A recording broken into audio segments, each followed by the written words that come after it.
It's been a good year for traders at the Zhejiang market in Mandalay. Customers have been plentiful as restrictions were lifted on goods coming from overseas.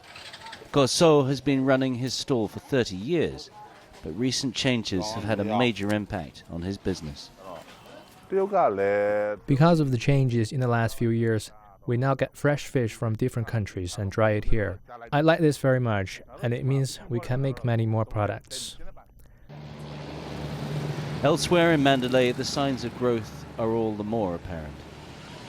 The peaceful transition of power has restored confidence for many investors. While sanctions have been lifted in the US and Europe, investors from China, Thailand and Singapore have been quick to enter this emerging market. Imports are rising fast too. A new generation of consumers have returned from jobs overseas with new aspirations and appetites. And Myanmar's past may also be an important part of its economic future.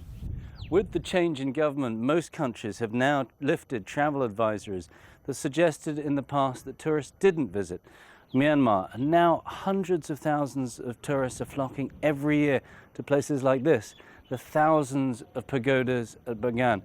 And it's thought that if managed properly, this could be an incredible income earner for Myanmar, like Angkor Wat is for Cambodia. Last year, 6 times more tourists visited than a decade ago, and many believe the sector will continue to expand rapidly. But some fundamental problems remain, like an education system that's been neglected for far too long. Tet Luin dropped out of university because the computer studies course he was on was too backwards. I'm not interested in the university courses because they're very traditional and very old. Instead, he taught himself to build apps and websites, a skill he now uses to market other businesses and his own.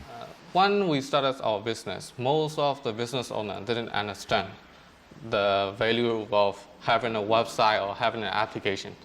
But after the 2 years, their mindset is changing, and now they can accept that they need an application, now they need a website. There is still a long way to go, but the country once known as the breadbasket of Asia is keen to regain its place as a major economic power in the region. Tony Cheng, CCTV, Mandalay, Myanmar.